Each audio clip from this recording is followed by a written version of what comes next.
The ballroom at Ashworth Manor glittered with 1,000 candles, their light dancing off crystal chandeliers and silk gowns, in a symphony of elegance that Duke Oliver Bramwell could no longer see, but could feel in every fibre of his being. The music swelled, feet shuffled across polished marble, and laughter tinkled like silver bells, all the sounds of a world that had once been his to command, but now seemed as distant as the stars he could no longer observe from his observatory. 3 years had passed since the riding accident that had stolen his sight, and in those 3 years, Oliver had watched his social world shrink from the vibrant tapestry of London's elite to the suffocating confines of obligation and pity. Tonight, like every other social gathering he was compelled to attend, he stood at the edge of the ballroom like a spectre at his own funeral, present in body but absent in spirit, while the tun swirled around him in patterns he could only imagine. The whispers followed him everywhere. Hushed conversations about the tragic Duke who had once been the most sought-after bachelor in England, now reduced to a curiosity piece, a reminder of how quickly fortune could turn. Ladies who had once competed for his attention now averted their eyes, not from cruelty, but from the uncomfortable reminder that even the most privileged could fall victim to fate's capricious hand. Gentlemen who had once sought his counsel on matters of business and politics now spoke to him with the careful, patronizing tone reserved for children and invalids. The dancing was the worst part. Watching couples glide past him in elaborate formations he could no longer see, hearing the rustle of silk and the tap of dancing slippers on marble while he remained motionless, a statue among the living. No one asked him to dance anymore. How could they? What lady would risk the embarrassment of partnering with a man who might stumble, who couldn't see her face, who would need to be led rather than lead? The very thought was scandalous, impractical, impossible. But on this particular evening, as Oliver stood in his customary position near the wall, his sensitive fingers tracing the familiar pattern of his walking stick, while his acute hearing catalogued every conversation and footstep around him, something extraordinary was about to happen. Someone was about to prove that courage could triumph over convention, that kindness could conquer fear, and that sometimes the most impossible love stories begin with the simplest gesture, a hand extended in invitation when everyone else has turned away. The morning light that filtered through the tall windows of Bramwell House held no meaning for Duke Oliver Bramwell as he sat in his study, his fingers moving with practiced precision across the raised dots of a braille letter from his estate manager. At 28, Oliver possessed the same commanding presence that had made him one of London's most eligible bachelors before the accident. Tall, broad-shouldered, with dark hair that caught the light and aristocratic features that spoke of generations of noble breeding. But his eyes, once a striking shade of green that had been compared to emeralds by countless admirers, now stared unseeing at a world that had become as foreign to him as a distant planet. "Your Grace," came the familiar voice of his valet Thomas, "Lord Ashworth has sent another invitation to tonight's ball. Shall I send your regrets as usual?" Oliver's fingers paused on the braille text. For 3 years, since the riding accident that had changed everything, he had been declining social invitations with increasing frequency. What was the point?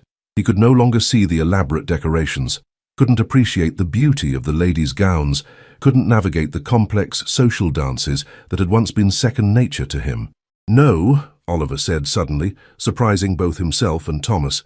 "Send word that I will attend." "Your Grace, are you certain? You haven't been to a ball since I became an object of pity rather than desire," Oliver finished dryly. "Yes, I'm aware, but perhaps it's time I stopped hiding in this house like some Gothic novel villain." Thomas hesitated. "Shall I arrange for someone to accompany you? Your cousin, perhaps?" "No, I'll manage on my own." Oliver stood, his hand automatically finding the walking stick that had become his constant companion. "If I'm to rejoin society, I might as well do it properly." That evening, as Oliver's carriage rolled through the streets of Mayfair toward Ashworth Manor, he steeled himself for what he knew would be an ordeal. The sounds of the city washed over him, the clip-clop of horses' hooves, the rumble of wheels on cobblestones, the distant calls of street vendors. His other senses had sharpened dramatically since losing his sight, turning him into a different kind of observer of the world around him.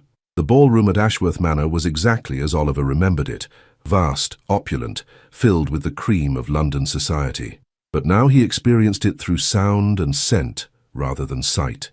The rustle of silk and satin, the clink of champagne glasses, the murmur of conversation punctuated by bursts of laughter.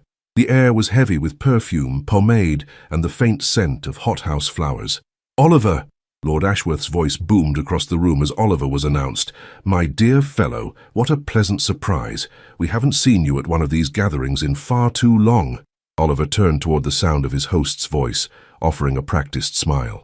"Ashworth, thank you for the invitation. I thought it was time I stopped being such a hermit." "Quite right, quite right.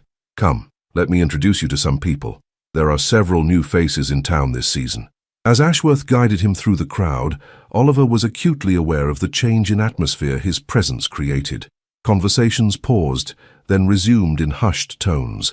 He could feel eyes upon him, could sense the mixture of curiosity and discomfort his appearance generated. "Lady Worthington, may I present the Duke of Bramwell?" Ashworth said, and Oliver heard the rustle of skirts as the lady curtsied. "Your Grace," came a high, nervous voice. How lovely to see you again." "The pleasure is mine, Lady Worthington." Oliver inclined his head in what he hoped was the right direction. The conversation that followed was stilted, filled with the awkward pauses and overly careful words that had become the hallmark of his social interactions. Lady Worthington spoke to him as one might address a child, her voice artificially bright and simple. When she excused herself after a few minutes, Oliver wasn't surprised. "Perhaps some refreshment," Ashworth suggested, and Oliver nodded gratefully. As they made their way toward the refreshment table, the music began, a waltz that Oliver recognized from his dancing days. The sound of couples taking the floor filled the air, and Oliver felt the familiar stab of loss that accompanied any reminder of activities he could no longer participate in. "Magnificent sight," Ashworth commented absently, then caught himself. "That is, the dancing is the music is lovely, isn't it?" "Yes," Oliver replied simply, choosing to ignore his friend's embarrassment. "It is." They found a position near the wall where Oliver could stand without being in anyone's way. From here, he could listen to the music and the sounds of the dancers without feeling quite so isolated from the festivities. "I say, Oliver," Ashworth said after a few minutes, "there's someone I'd like you to meet. A charming young lady, new to London society. Miss Collins, I believe her name is." Oliver tensed slightly. He had learned to dread these well-meaning introductions, which inevitably led to awkward conversations with young ladies who had no idea how to interact with a blind man. "That's very kind, but perhaps—" "Miss Collins," Ashworth called out, apparently having spotted the lady in question. "Might I present the Duke of Bramwell?" Oliver heard light footsteps approaching, followed by the soft rustle of what sounded like a simpler gown than most of the elaborate confections worn by the other ladies present. "Your Grace," came a warm, melodious voice that immediately caught Oliver's attention. Unlike the nervous, high-pitched tones he had grown accustomed to, this voice was calm, confident, and genuinely pleased. "It's an honor to meet you, Miss Collins." Oliver bowed, intrigued despite himself by the lack of awkwardness in her greeting. "I hope you're enjoying the evening," she continued. "The music is particularly beautiful tonight, don't you think?" "It is indeed. Do you dance, Miss Collins?" "I do, though I confess I'm not as accomplished as many of the ladies here. I learned in the country, where the steps are perhaps less refined than those favored in London." There was something refreshing about her honesty, the way she spoke to him as she might speak to anyone else, rather than with the careful, patronizing tone he had grown to hate. "Country dancing has its own charm," Oliver replied, "often more spirited than our London formalities." "I quite agree. There's something to be said for dancing for the pure joy of it rather than as a display of social accomplishment." Oliver found himself genuinely smiling for the first time that evening. "You have an interesting perspective, Miss Collins. My father always said that the best conversations come from those who see the world differently than we do." She paused, and Oliver sensed rather than saw her slight embarrassment. "I apologize, Your Grace. That was thoughtlessly put." "Not at all," Oliver said quickly. "Your father sounds like a wise man." "He was. He passed away 2 years ago, which is how I came to be in London. I'm companion to Lady Thornton." A companion. That explained the simpler dress, the lack of artifice in her manner. Oliver felt a stab of interest. Here was someone who, like him, existed on the edges of society, present, but not quite belonging. "Lady Thornton is fortunate to have such an articulate companion," Oliver said. "You're very kind, Your Grace." The music swelled around them, and Oliver heard Ashworth excuse himself to greet other guests. For a moment, he and Miss Collins stood in comfortable silence, listening to the waltz. "It's a beautiful melody," she said softly.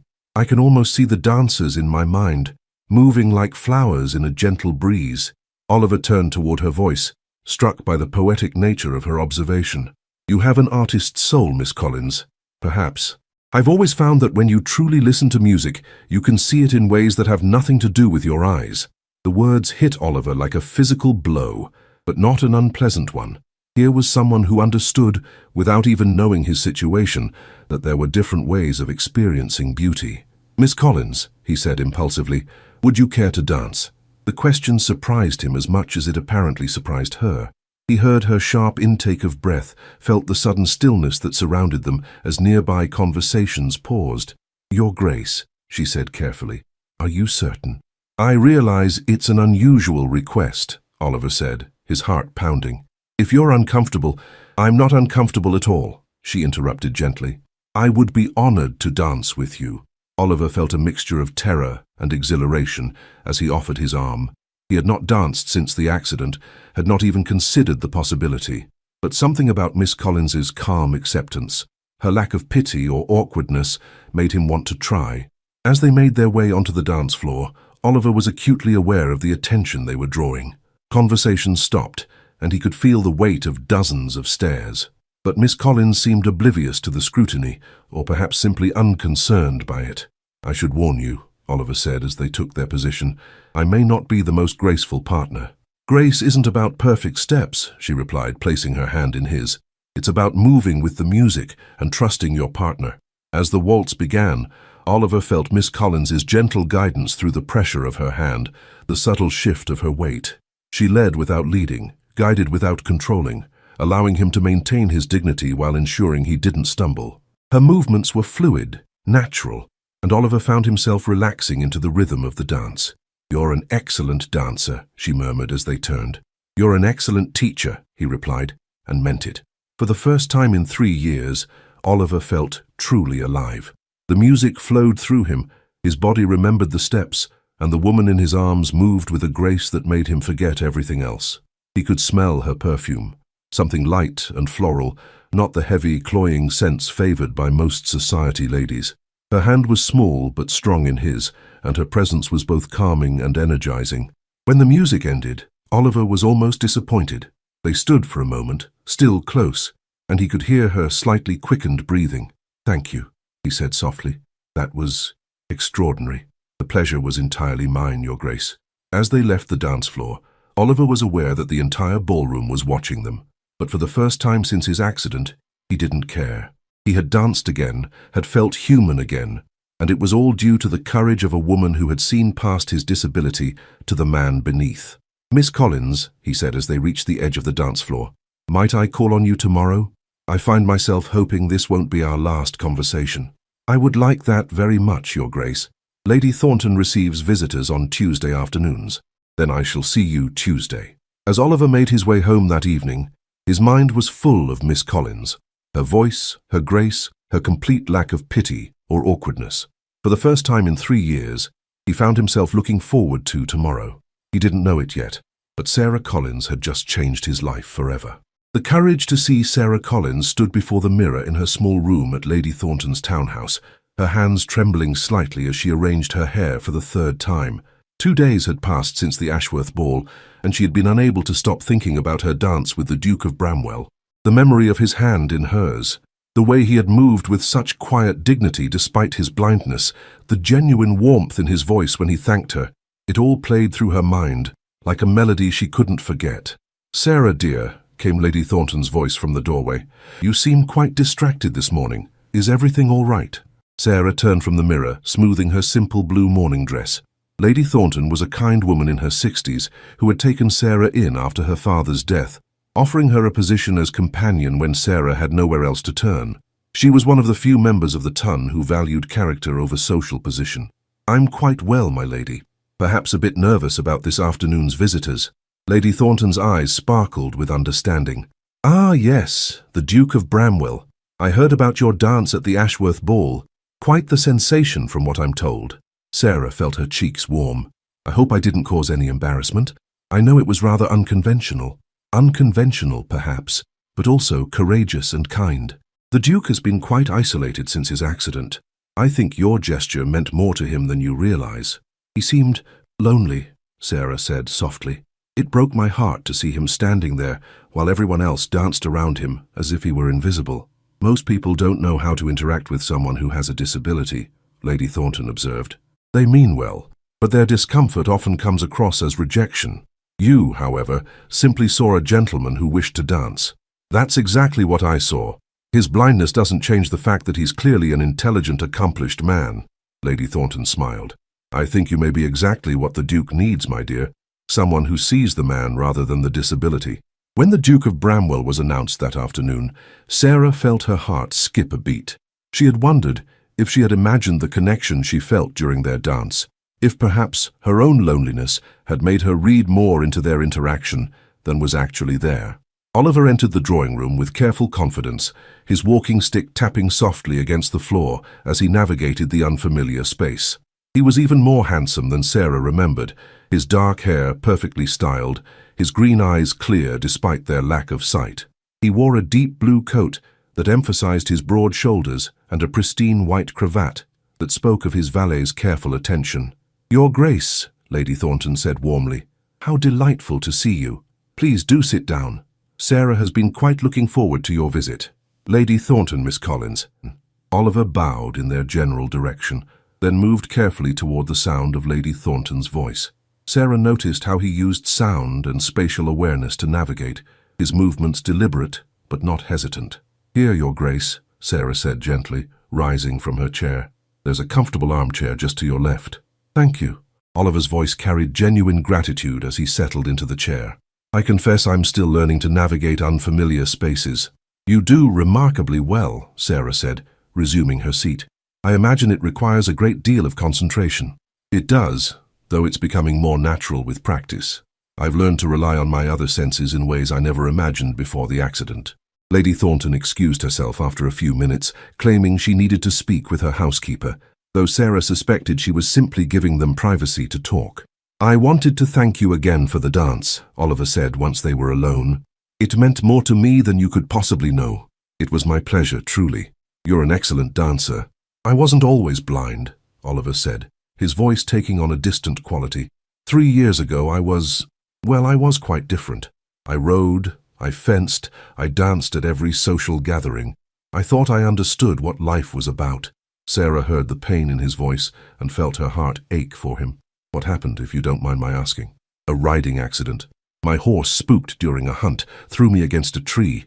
The doctors said I was lucky to survive, but I didn't feel very lucky when I woke up in darkness." Oliver's hands tightened on his walking stick. "Everything I thought I was, everything I thought I could do, it all disappeared in an instant." "But you're still all of those things," Sarah said softly. "You're still intelligent, still accomplished, still a duke with responsibilities and people who depend on you. Your blindness doesn't change your essential nature." Oliver turned toward her voice, his expression showing surprise. "Most people seem to think it changes everything." "Most people are fools," Sarah said with such conviction that Oliver smiled despite himself. "You have a rather direct way of speaking, Miss Collins. My father always said there was no point in dancing around the truth. It only makes things more complicated than they need to be. Tell me about your father. You mentioned he was wise." Sarah's face softened. "He was the vicar in a small village in Yorkshire, not a wealthy man, but rich in other ways. He taught me that a person's worth isn't measured by their circumstances, but by how they treat others and how they respond to adversity." "He sounds like a remarkable man." "He was. He would have liked you, I think.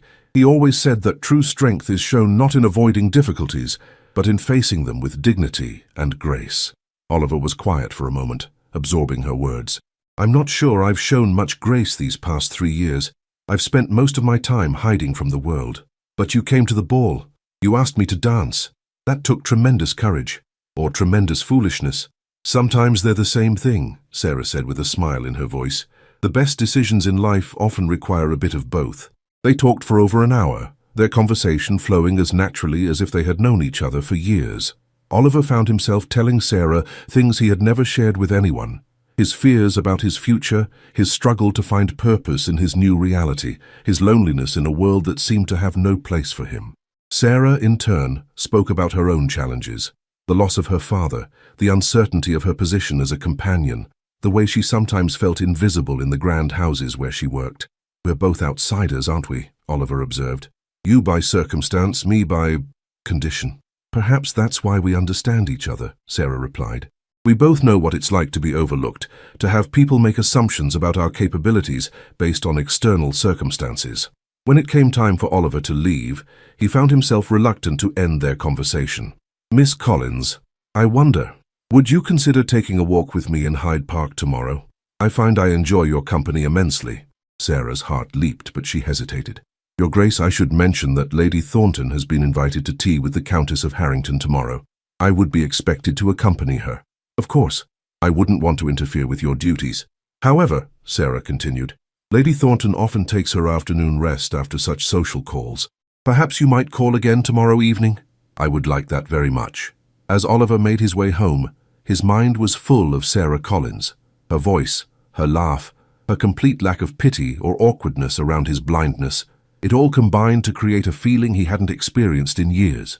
For the first time since his accident, he felt truly seen and understood. But even as hope began to bloom in his chest, Oliver couldn't ignore the practical realities of their situation. He was a duke, she was a companion. The difference in their social positions was vast, and society would never accept such a match. Yet as he remembered the feeling of her hand in his during their dance, the warmth in her voice when she spoke to him, Oliver found himself wondering if perhaps some things were worth fighting for, regardless of what society might think. Sarah, meanwhile, lay awake that night thinking about the man who had so unexpectedly entered her life. She had always believed that love, if it came at all, would be a quiet, practical affair with someone of her own station.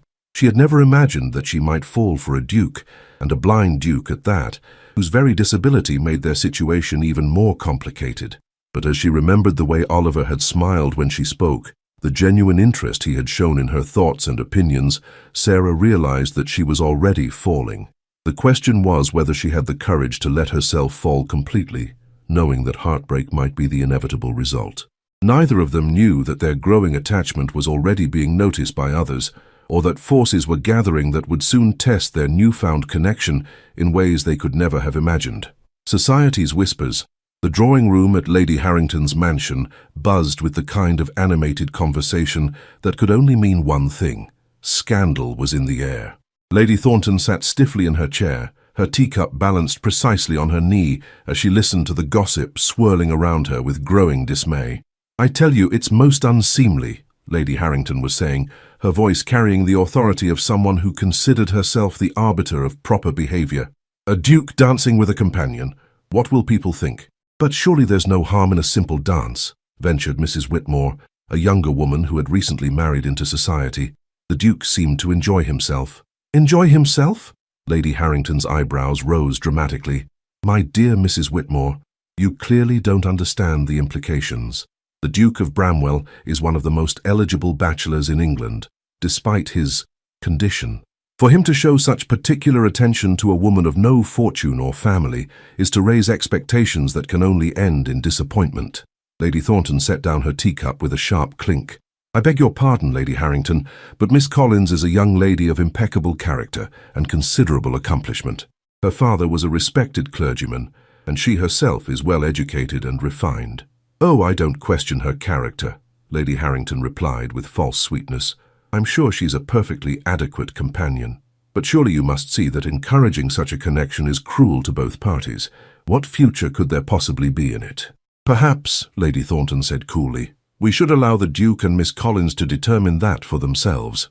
"The Duke is clearly not thinking rationally," interjected Lady Ashworth, who had been silent until now. "His isolation since the accident has obviously affected his judgment. It's only natural that he would be grateful to any woman who showed him kindness, but to mistake gratitude for something deeper would be tragic." Sarah, who had been sitting quietly in the corner as befitted her position, felt her cheeks burn with humiliation and anger. She was present, but invisible, forced to listen to these women discuss her private feelings as if she were a piece of furniture. "Furthermore," Lady Harrington continued, warming to her theme, "there are practical considerations. The Duke will need to marry eventually to secure the succession. He requires a wife who can navigate society on his behalf, who can be his eyes in social situations."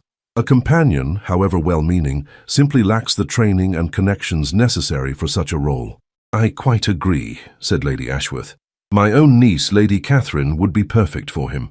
She's been trained from birth to manage a ducal household, and her gentle nature would be ideal for someone in the Duke's situation. Lady Thornton's face flushed with anger. You speak as if His Grace were a child in need of management rather than a grown man, capable of making his own decisions. Come now, Lady Thornton, Lady Harrington said with patronizing patience. We all have great sympathy for the Duke's situation, but we must be realistic. His blindness makes him vulnerable to fortune hunters and social climbers who might take advantage of his isolation. The implication was clear, and Sarah felt as if she had been slapped. These women were suggesting that she was exactly such a person, a scheming companion who had set her cap at a duke. I think, Lady Thornton said, rising from her chair with icy dignity, that this conversation has gone quite far enough. Sarah, we're leaving. As they made their way home in Lady Thornton's carriage, Sarah stared out the window with unseeing eyes, the lady's words echoing in her mind. Perhaps they were right. Perhaps she was being foolish to think that someone like the Duke of Bramwell could have genuine feelings for someone like her. Don't let them poison your mind, dear, Lady Thornton said gently. They're jealous, spiteful women who can't bear to see happiness where they expected to find tragedy. But they're not entirely wrong, are they? Sarah said quietly. The Duke and I are from different worlds. Perhaps I am being presumptuous to think, you're thinking like a woman who has found someone special and is wondering if he might feel the same way, Lady Thornton interrupted. There's nothing presumptuous about that. And from what I observed yesterday, the Duke's interest in you is quite genuine. But even if that's true, what future could we have?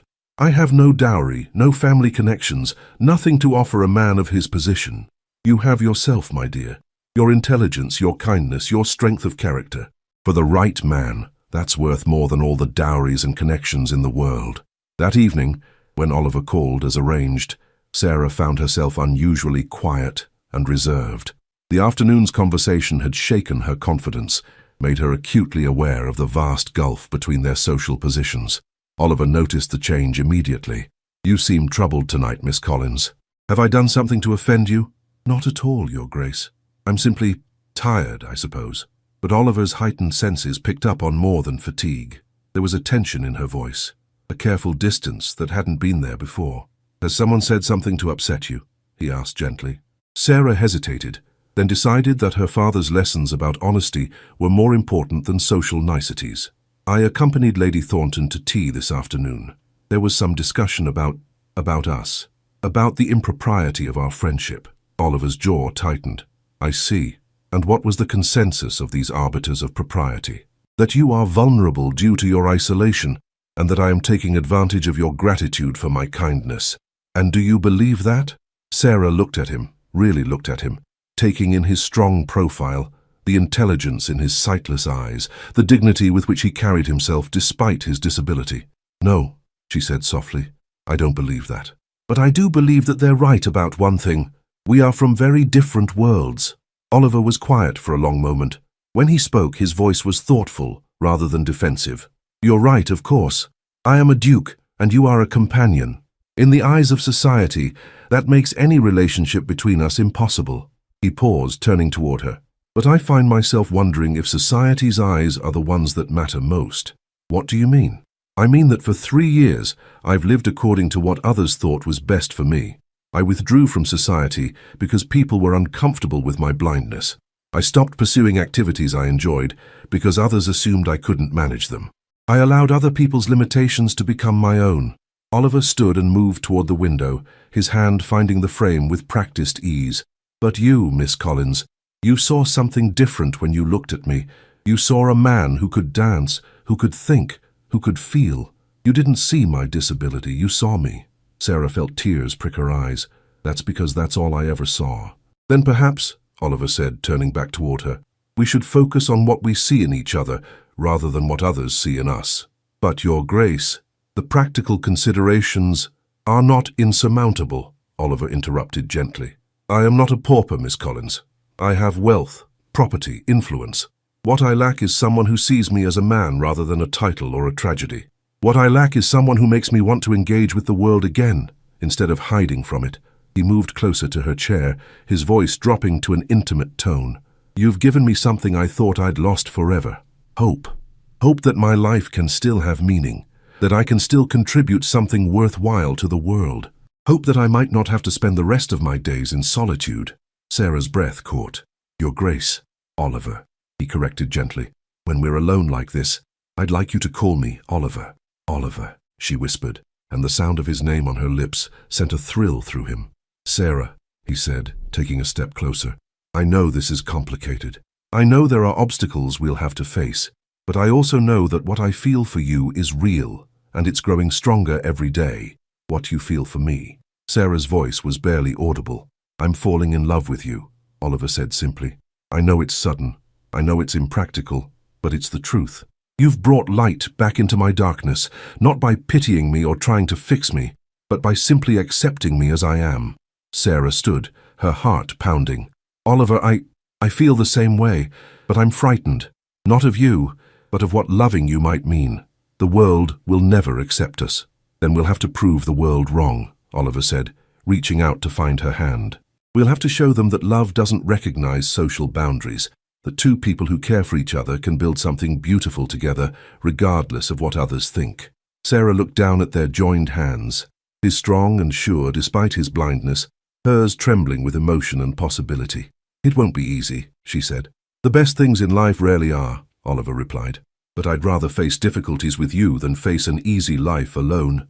As Sarah gazed into Oliver's sightless eyes, she saw something that took her breath away. Absolute certainty. This man, who had lost so much, was willing to risk everything for her. The least she could do was be brave enough to let him. "Then yes," she whispered. "Yes, I'll face whatever comes, as long as we face it together."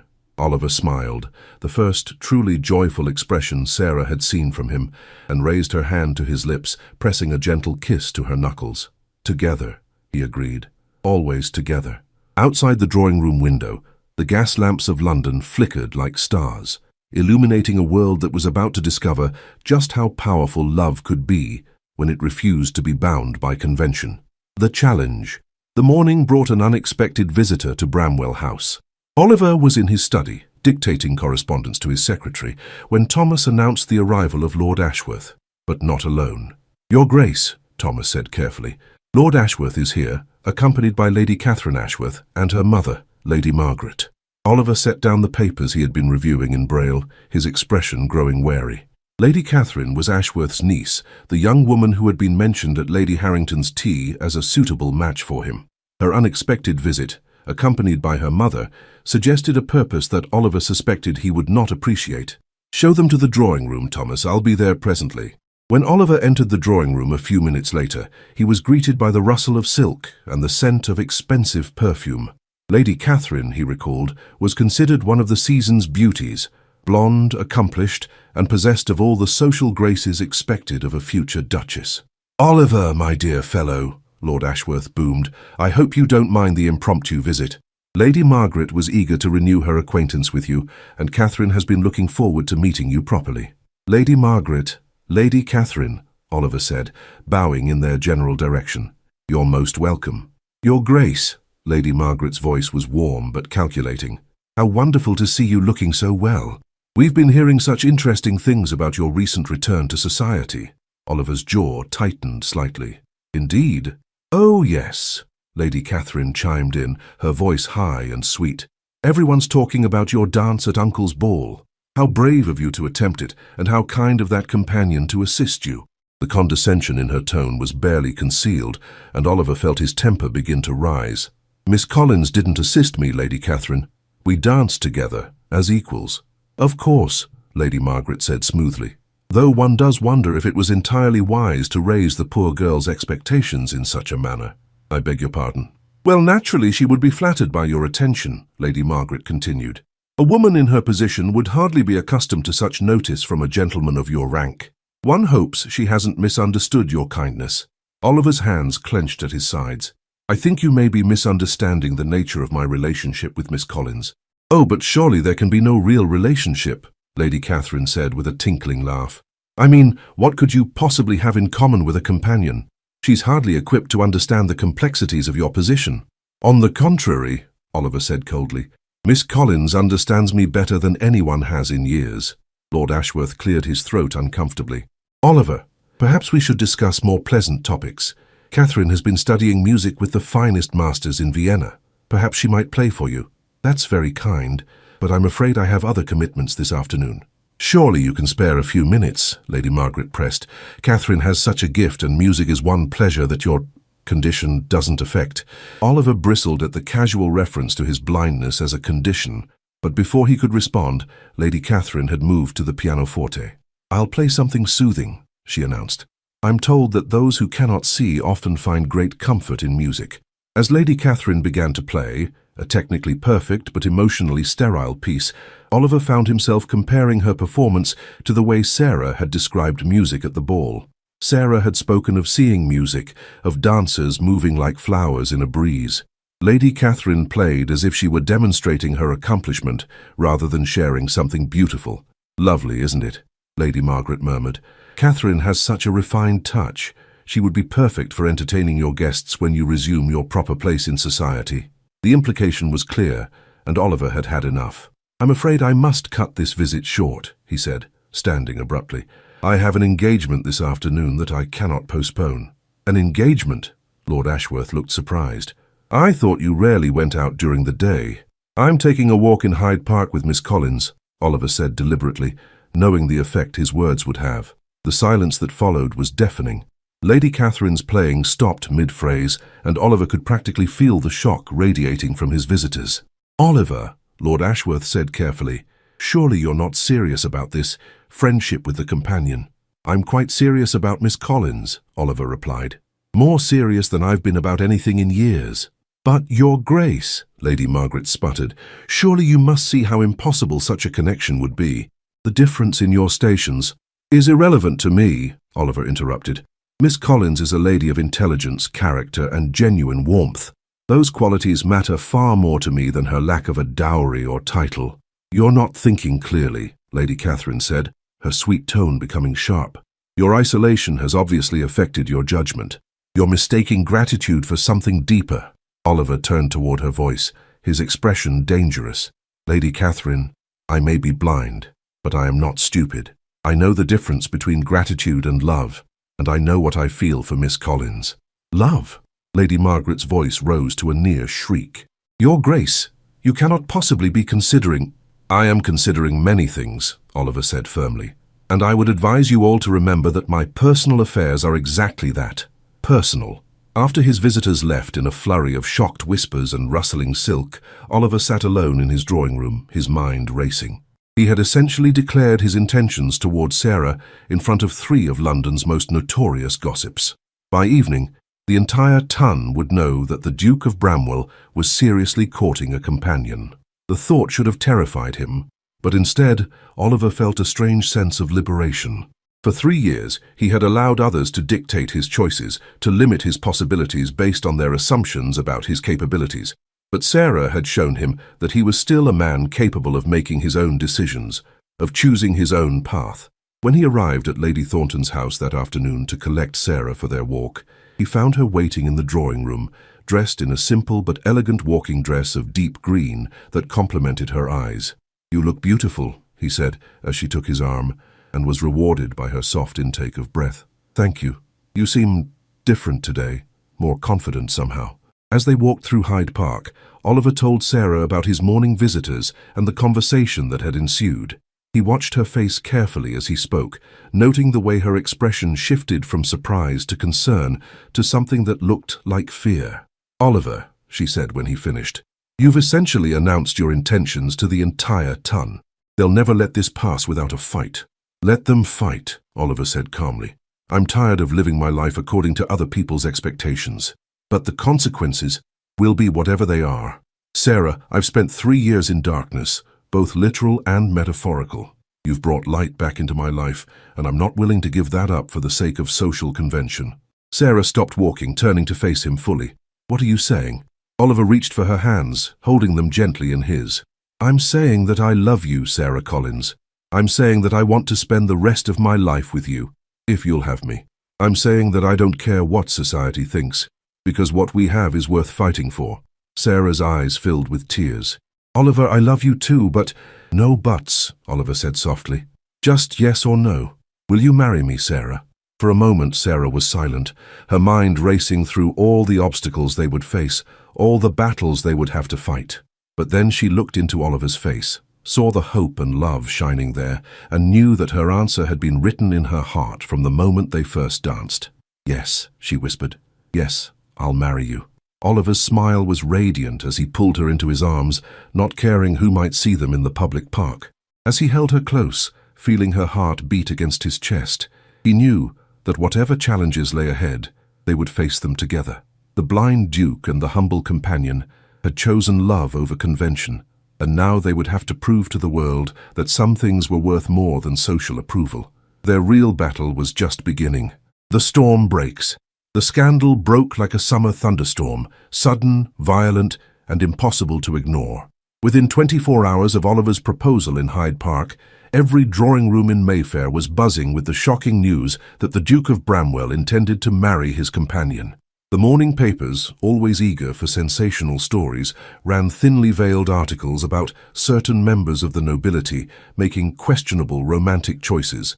The gossip columns were less subtle, with one particularly vicious piece suggesting that the Duke's blindness had clearly affected his judgment in more ways than one. Sarah sat in Lady Thornton's morning room, staring at the newspapers spread across the table with a mixture of horror and disbelief. The caricatures were the worst, crude drawings depicting a blind man being led around by a scheming woman in servant's garb, her hands clearly reaching for his purse. "My dear," Lady Thornton said gently, settling into the chair beside her, "you mustn't let these vulgar displays upset you. The people who matter will see through such nonsense." "But what if they're right?" Sarah said quietly. "What if I am being selfish?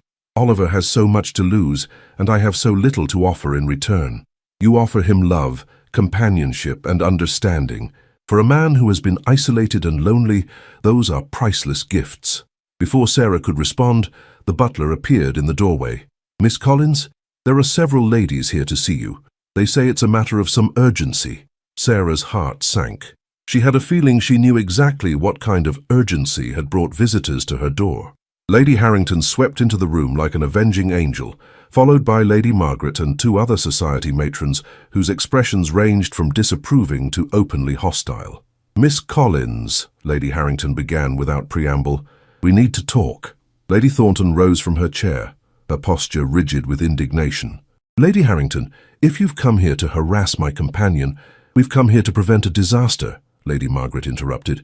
"Surely even you must see that this attachment between Miss Collins and the Duke is harmful to everyone involved." "I see no harm in two people caring for each other," Lady Thornton replied coldly. "Then you're as deluded as they are," snapped Mrs. Whitmore, the youngest of the group. "The Duke is clearly not thinking rationally. His isolation has made him vulnerable to the first woman who showed him kindness." Sarah stood, her hands trembling but her voice steady. "Ladies, if you have something to say to me, please say it directly." Lady Harrington turned to face her, her expression a mixture of condescension and determination. "Very well. We're here to offer you a way out of this impossible situation." "I beg your pardon?" "We understand that you may have developed feelings for the Duke," Lady Margaret said with false sympathy. "It's only natural that a woman in your position would be flattered by his attention, but surely you must see that marriage between you is out of the question." "Why?" Sarah asked simply. The question seemed to catch them off guard. Lady Harrington sputtered for a moment before finding her voice.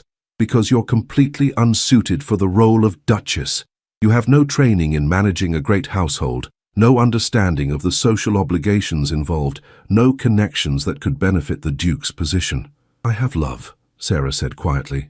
"I have respect for him as a man, not just as a title.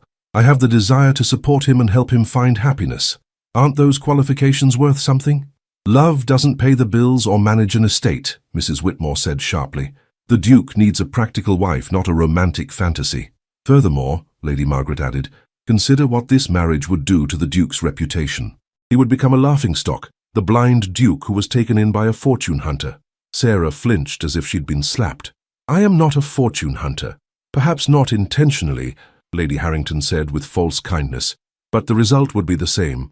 You would benefit enormously from this marriage, while the Duke would lose the respect of his peers and the possibility of a truly suitable match." "What exactly are you proposing?" Lady Thornton asked, her voice icy. "We're prepared to offer Miss Collins a generous settlement," Lady Margaret announced.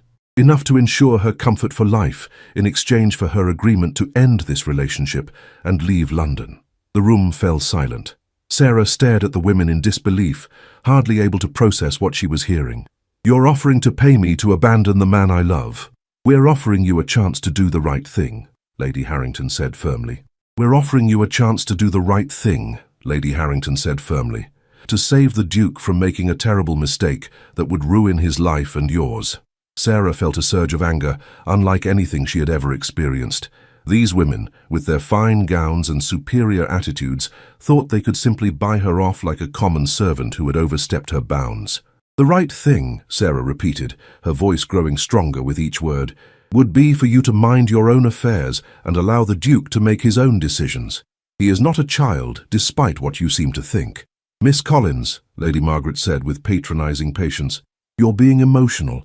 Think practically about this situation. What kind of life could you possibly have as his Duchess? You would be shunned by society, unable to fulfill your duties, a constant source of embarrassment to him. And what kind of life would Oliver have with one of your approved candidates?" Sarah shot back.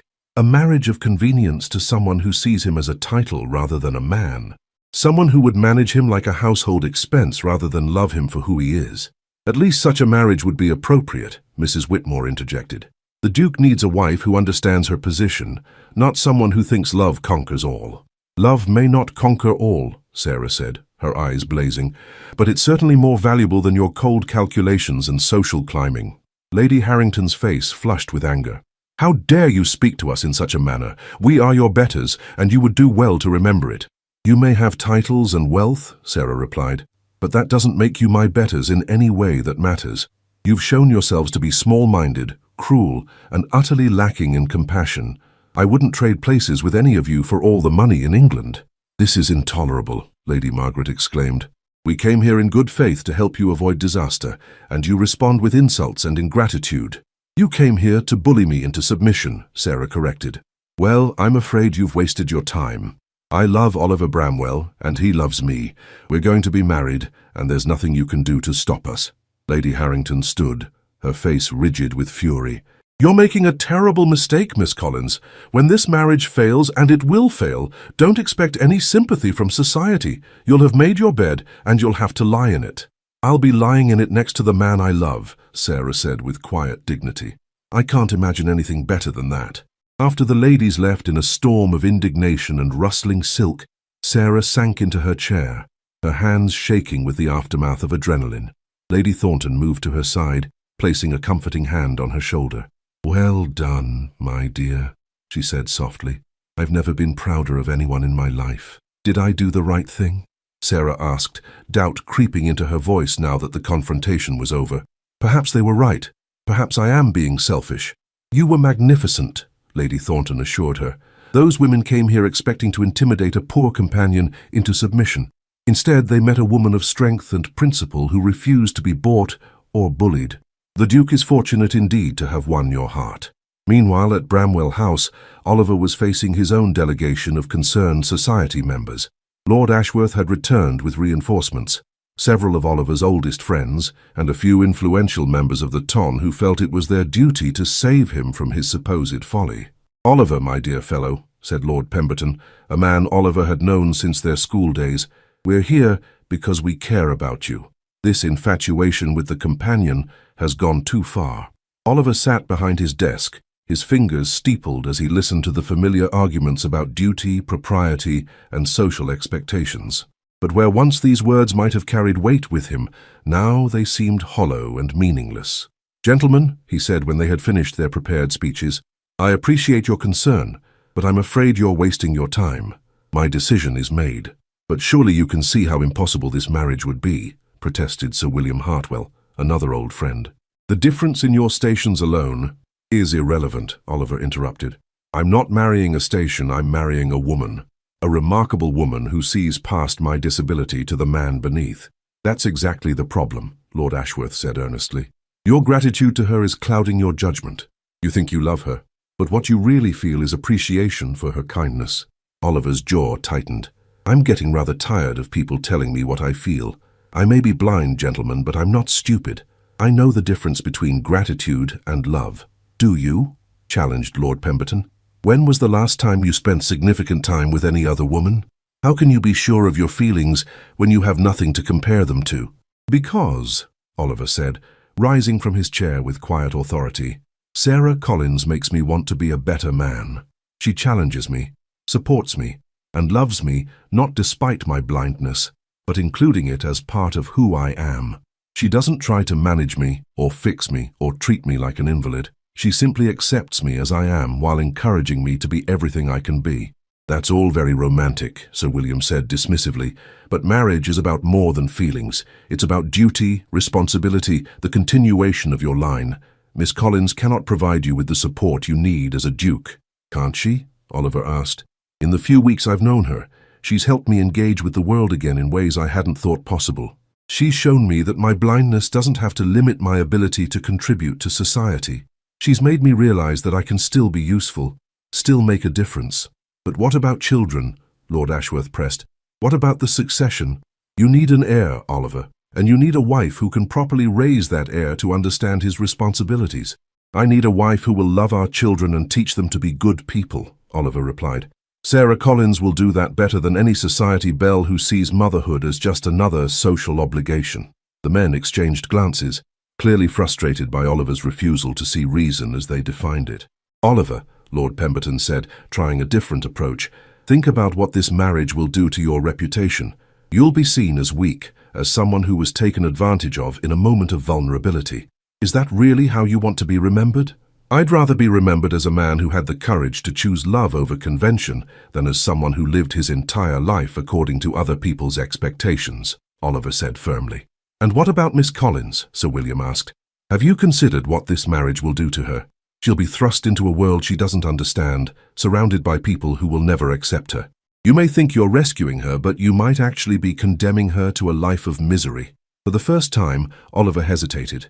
This was the one argument that gave him pause, the one fear that kept him awake at night. What if Sarah couldn't handle the pressure of being a duchess? What if society's rejection broke her spirit? Sarah is stronger than you think, he said finally. And she won't be facing it alone. She'll have me. You? Lord Ashworth's voice was incredulous.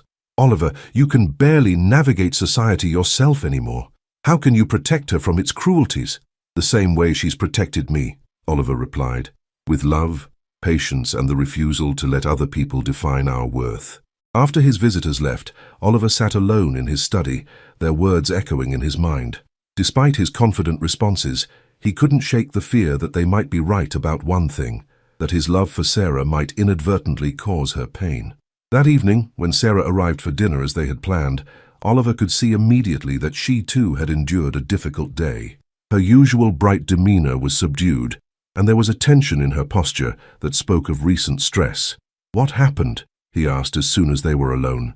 Sarah told him about the morning's visit from the society ladies, including their offer to pay her to leave London. As she spoke, Oliver's expression grew increasingly dark.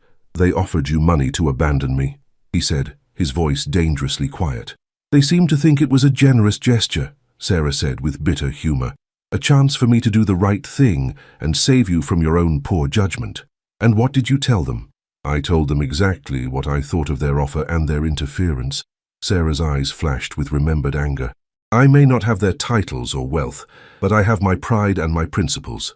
They can't buy those. Oliver reached for her hands, pulling her close. I'm so sorry you had to endure that. I should have anticipated that they would try to get to you directly. It's not your fault, Sarah said softly. But Oliver, I have to ask, are you certain about this? Really certain? Because once we marry, there will be no going back. Society will never forgive us, and they'll never let us forget that we defied their expectations. Oliver cupped her face in his hands, his thumbs tracing the delicate line of her cheekbones. Sarah, I've never been more certain of anything in my life. Yes, we'll face challenges. Yes, there will be people who disapprove of our marriage. But I'd rather face a lifetime of their disapproval with you than spend another day without you. Even if it means being ostracized? Even if it means our children will face the same prejudice? Our children will be raised to value character over convention, love over social position. They'll be stronger for it, not weaker. Oliver's voice was firm with conviction. "And as for being ostracized, perhaps it's time society learned that true worth isn't measured by bloodlines or bank accounts." Sarah searched his face, looking for any sign of doubt or reservation. What she saw instead was absolute certainty, unwavering love, and a determination that matched her own. "Then yes," she whispered. "Yes, let's show them what real love looks like." Oliver kissed her then, pouring all his love and commitment into that single gesture. When they broke apart, both were breathing hard and smiling through tears of joy and relief. "When?" Sarah asked. "When shall we marry?"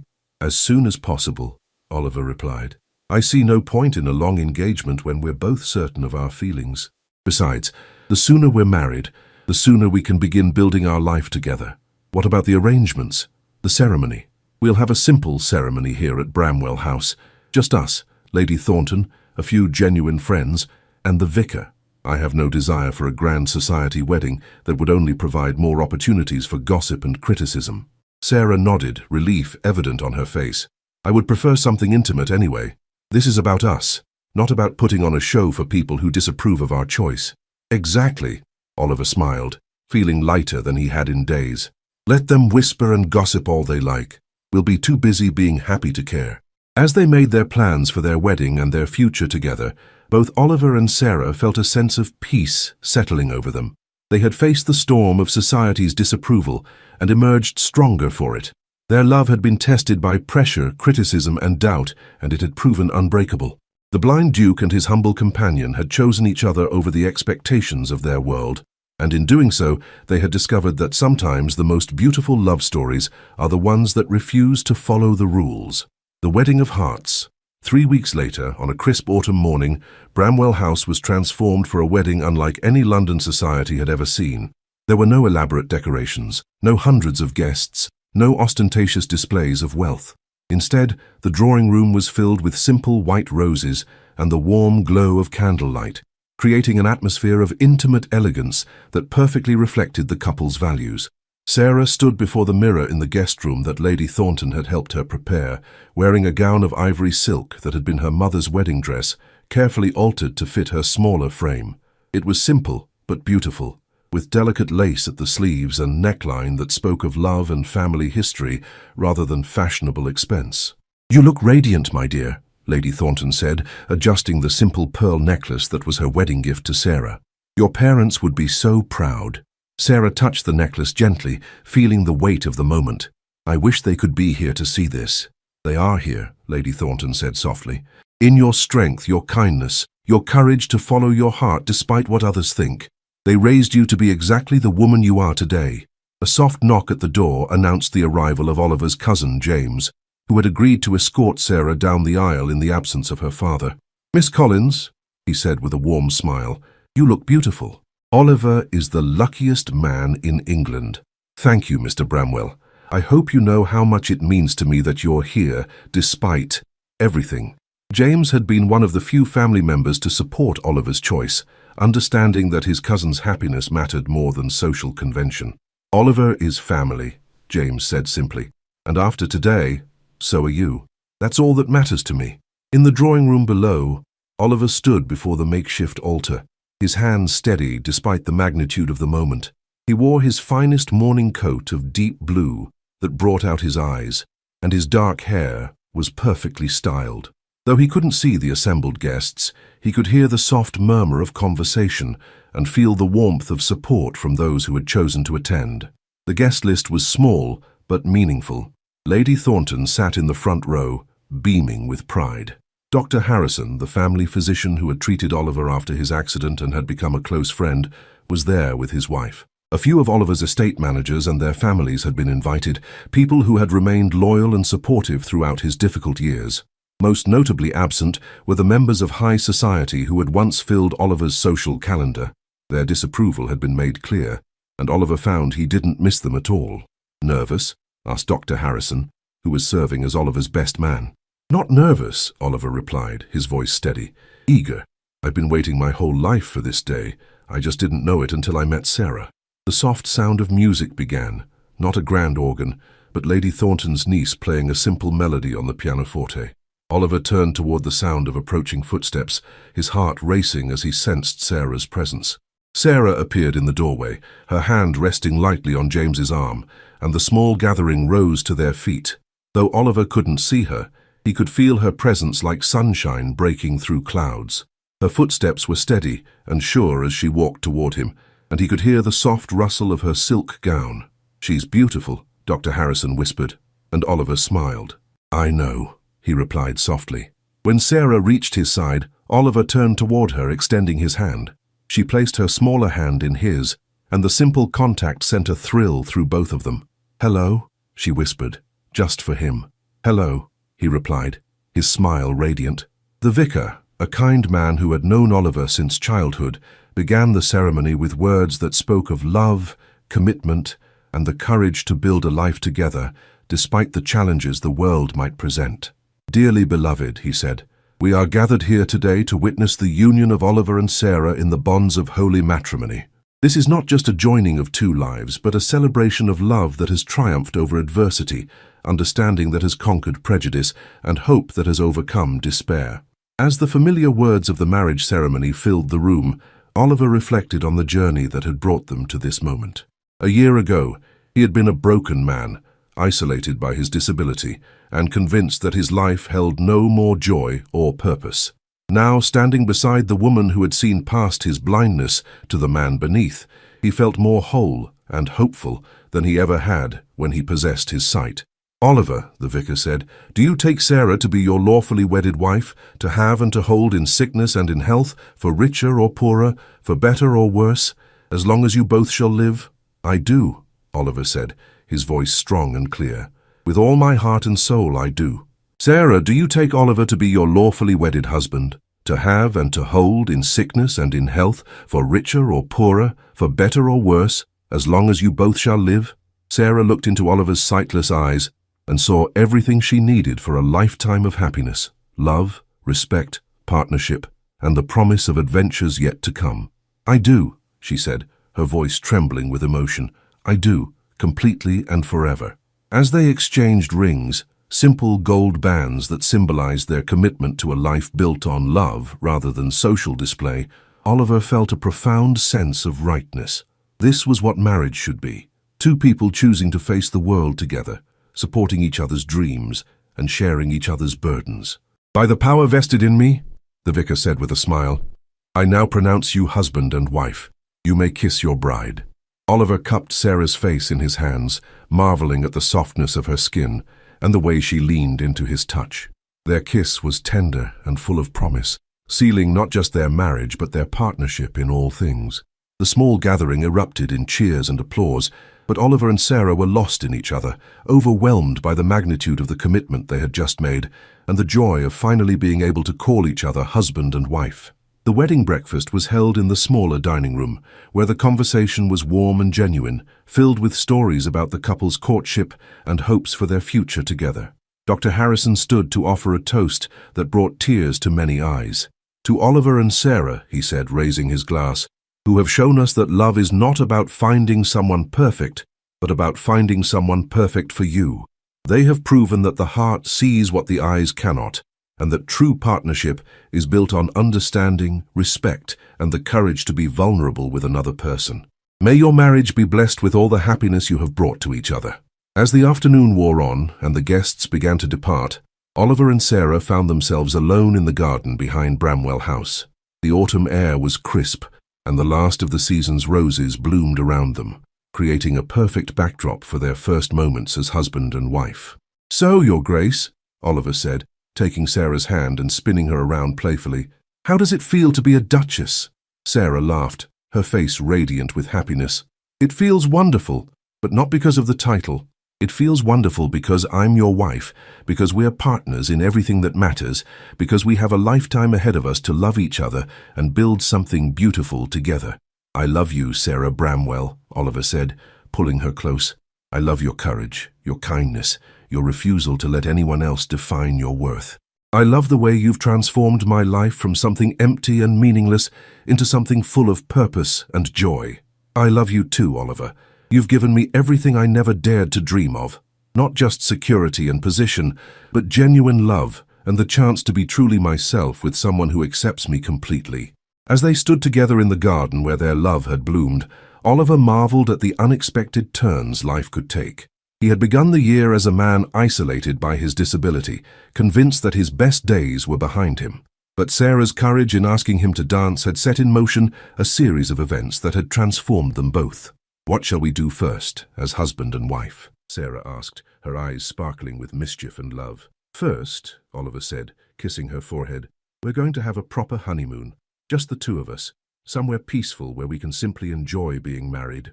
And then we're going to come home and show London society what a real marriage looks like. We're going to be so happy, so obviously devoted to each other, that even our harshest critics will have to admit that love conquered convention." Sarah's smile was radiant. "Together, always together," Oliver confirmed. "Through whatever challenges and joys lie ahead, we'll face them as partners, as equals, as two people who chose love over fear and meaning over empty social obligations." As the sun set over London, casting long shadows across the garden where they had pledged their lives to each other, Oliver and Sarah walked hand in hand toward their future. They had found in each other not just love, but purpose, meaning, and the deep satisfaction that comes from building something beautiful together despite the odds. The blind Duke had discovered that sometimes the most precious gifts come not from those who seek our favor, but from those who simply choose to see us as we truly are. In Sarah's courage to dance with him when no one else would, Oliver had found not just a wife, but a true partner in all of life's adventures, someone who would help him become the man he was meant to be while building a love story that would inspire others for generations to come. Their marriage was not just the union of two hearts, but the triumph of love over prejudice, courage over convention, and hope over despair. They had proven that true nobility lies not in titles or wealth, but in the courage to love deeply, and the wisdom to recognize that the best partnerships are built on mutual respect, shared values, and the unshakable belief that together, two people can overcome any obstacle the world might place in their path. The legacy of love. 5 years later, the annual charity ball at Bramwell House had become one of London's most anticipated events, though not for the reasons that typically drew the ton to such gatherings. Unlike other social events that served primarily as opportunities for display and gossip, the Bramwell Ball was a genuine celebration of the lives that had been transformed through the Duke and Duchess's charitable work. Sarah stood in the grand ballroom of their home, greeting guests with the warm grace that had made her beloved throughout London society. At 31, she had grown into her role as Duchess with natural elegance, but it was her genuine care for others that had won her the respect and admiration of even her harshest former critics. "Your Grace," said Lady Harrington, approaching with her daughter in tow, "thank you for including us in tonight's celebration. The work you and the Duke are doing is truly remarkable." Sarah smiled politely, remembering how this same woman had once tried to pay her to abandon Oliver. Time and the undeniable success of their marriage had converted many former critics into supporters, though Sarah suspected that social pressure rather than genuine conversion motivated most of these changes of heart. "Thank you, Lady Harrington. I hope you'll have the opportunity to speak with some of our scholarship recipients tonight. Their stories are truly inspiring." As Lady Harrington moved into the ballroom, Sarah felt familiar arms encircle her waist from behind. "How are you holding up, my love?" Oliver murmured in her ear. Sarah leaned back against her husband's chest, drawing strength from his presence. "Wonderfully. Have you heard the news about young Timothy Morrison? He's been accepted to Cambridge." Oliver smiled, following Sarah's gaze to where their former charity cases mingled freely with members of the aristocracy. This integration had been Sarah's idea. Rather than simply raising money from the wealthy to help the poor, she had insisted on creating opportunities for both groups to meet and understand each other as individuals. "Timothy's success is remarkable," Oliver agreed. "But then, he had excellent teachers in you and Lady Thornton." "We all had excellent teachers in each other," Sarah corrected. "I've learned as much from the families we've helped as I've given them." Oliver turned Sarah in his arms, marveling as he always did at the love and intelligence he could hear in her voice, feel in her touch. "Do you remember what you said to me the night we first danced? That when you truly listen to music, you can see it in ways that have nothing to do with your eyes?" "I remember. You were right about more than music. You taught me that there are ways of seeing that have nothing to do with physical sight. You showed me how to see the world through touch, sound, emotion, connection." Sarah's eyes filled with tears of joy. "And you taught me that courage isn't about being fearless, it's about being afraid and choosing love anyway." Their moment of intimacy was interrupted by the arrival of their most honored guest of the evening. Dr. Harrison approached with a young woman Sarah didn't recognize. "Your Graces," Dr. Harrison said with a warm smile, "I'd like you to meet Miss Elizabeth Carter. She's one of the first graduates of the School for the Blind that you established in Yorkshire." Sarah's breath caught. The school had been Oliver's idea, inspired by his own struggles to adapt to blindness and his desire to help others facing the same challenges. "Miss Carter," Oliver said, extending his hand, "it's an honor to meet you. How are you finding your studies?" "Wonderful, Your Grace," Elizabeth replied, her voice bright with enthusiasm. "I'm learning to read Braille and I'm studying mathematics and literature. I hope to become a teacher myself someday." Sarah watched Oliver's face as he spoke with Elizabeth, seeing the pride and satisfaction there. The school had been controversial when they first proposed it. Many people believed that educating the blind was a waste of resources. But Oliver and Sarah had persevered, using their own funds and influence to create an institution that was now being copied throughout England. "Your Grace," Elizabeth continued, addressing Sarah, "I wanted to thank you especially. The other students and I know that the school exists because you convinced the Duke that his blindness could be a source of strength rather than just a limitation." Sarah felt tears prick her eyes. "You give me too much credit, Miss Carter. The Duke's strength was always there. I simply helped him remember it." As Dr. Harrison led Elizabeth away to meet other guests, Oliver took Sarah's hand and guided her toward the dance floor where other couples were beginning to gather. "Shall we?" he asked, offering his arm with the same gallant gesture he had made 5 years ago. "Always," Sarah replied, placing her hand in his. As they moved onto the dance floor, Sarah marveled at how natural dancing with Oliver had become. He moved with confidence now, his other senses so attuned that he rarely needed guidance. But more than that, they had developed their own language of movement, a way of communicating through touch and rhythm that was uniquely theirs. "Do you ever regret it?" Oliver asked as they swayed to the music. "Giving up the quiet life you might have had for all of this?" Sarah looked around the ballroom, taking in the sight of former enemies now working together for charitable causes, of young people whose lives had been transformed by education and opportunity, of a society slowly learning that worth was measured by character rather than circumstances. "How could I regret a life that has brought so much joy to so many people?" she replied. "Besides, I didn't give up anything. I gained everything: love, purpose, the chance to make a real difference in the world. Even when the gossips were at their worst. Even when they called you a fortune hunter and me a fool." Sarah smiled, remembering those difficult early days. Especially then.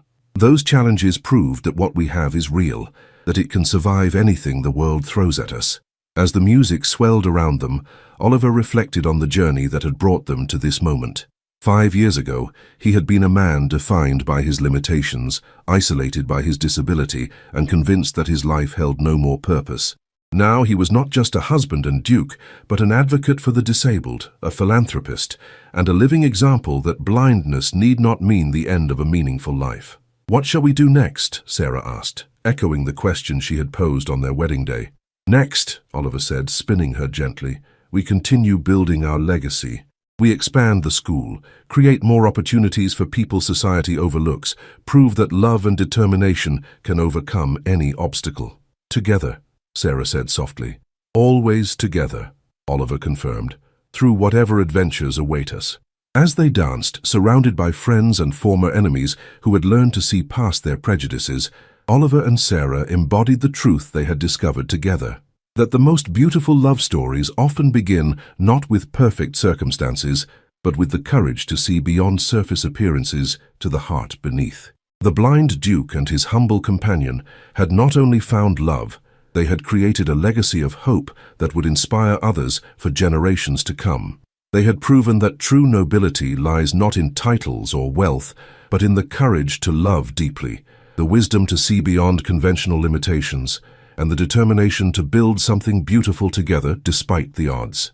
Their love story had become legendary throughout London society, not for its scandal or drama, but for its quiet power to transform lives and inspire others to look beyond social conventions to find genuine connection and purpose. They had shown the world that sometimes the most precious gifts come not from those who seek our favor, but from those who simply choose to see us as we truly are, and who have the courage to extend their hand in invitation when everyone else has turned away. In the end, Oliver and Sarah had discovered that love is not about finding someone perfect, but about finding someone perfect for you, someone who sees your worth when you cannot see it yourself, someone who chooses to stay when staying offers no reward beyond the privilege of loving and being loved in return. Their dance continued, as it would for the rest of their lives, a beautiful partnership built on trust, understanding, and the unshakable belief that together they could overcome any challenge and create a love that would light the way for others, brave enough to follow their hearts. Their love story became a beacon of hope for all who knew them, proof that true love could bloom in the darkest circumstances, that genuine devotion was more valuable than social position, and that sometimes losing what we think defines us is the first step toward discovering who we're truly meant to be.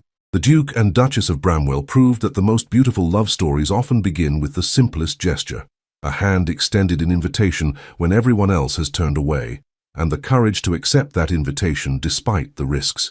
They showed the world that love is not about perfect circumstances or social approval, but about finding someone who sees your true worth and choosing to build something beautiful together, one dance at a time.